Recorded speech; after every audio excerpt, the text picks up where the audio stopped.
So Lego today announced that they're going to do sets in the Minions and Despicable Me universe. Well, that's cute. Mega Constructs, formerly known as Mega Blocks, has been covering that universe with brick-based plastic construction toys for years now. And I dare say Mega did a much better job, especially with their figures, than Lego will ever do. Mega's figures, after all, have ball joints in their shoulders. They have custom-made molds for the arms and for all of the major pieces. They have ball joints in their legs. They have interchangeable outfits. They have interchangeable eyes that you can flip upside down to move the eyes around when they are not symmetrical. They're very expressive. They're very realistic. And they're very fun. They can do everything that Lego minifigs can do, plus a whole lot more. I mean, just check out this evil minion back here in the back, and especially take note of its hair.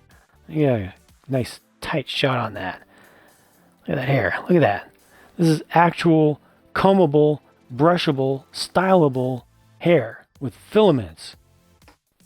Lego's not even going to do this, I'm willing to bet, for their official Trolls theme sets and figures.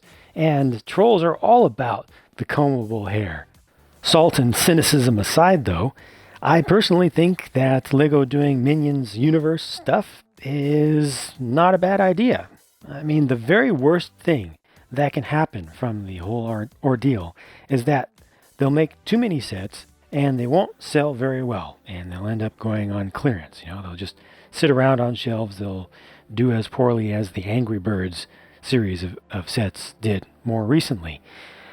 But at the same time, within those sets, we'll be getting new prints.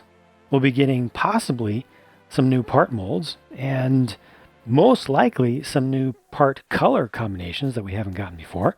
So it'll still be adding to the Lego universe, the entire Lego world, some new stuff that can only help folks who even hate Minions.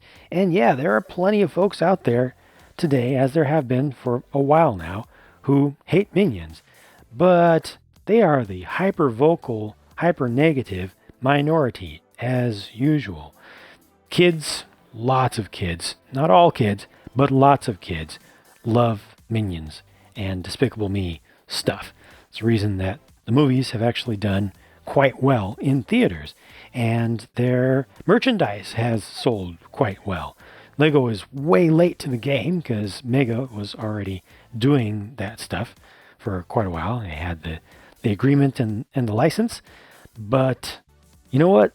Maybe there is still a little bit of room left on the market for more Minion stuff. Maybe the Lego name being associated with it will be enough to drive some sales and some interest.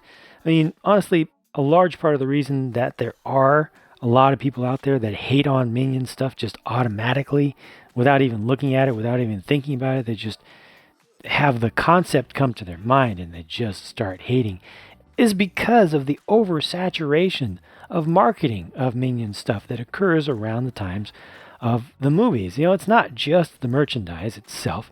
It's not just the toys.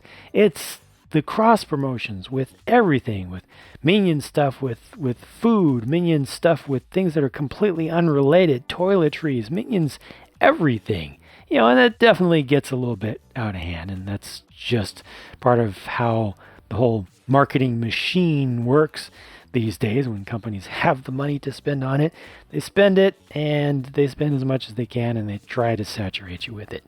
And they rightly get some hate from that. But, still, the Minion stuff itself, if you can get past all that, a lot of it is fun. Funny and just fun. And not just for kids. There are adults who have enjoyed this stuff as well. So maybe, just maybe, Lego will actually be able to do okay with these. Maybe better than they did with the Angry Birds line that they did for the Angry Birds movie. I mean, Lego has been known to do much better than expected with lines, with themes that they've done. A great recent example is the Nexo Knights theme, which a lot of the people in the same demographics that hate on Minions thought would do terribly because it's not classic pirates and it's not classic castle with yellow walls and everything. It's its own thing. It combines future and medieval, and it was funky and it was weird and it was different. But according to LEGO itself, Nexo Knights actually surpassed its sales targets. It actually did better than LEGO itself expected. So, who knows? Maybe LEGO knows what they're doing? Not necessarily.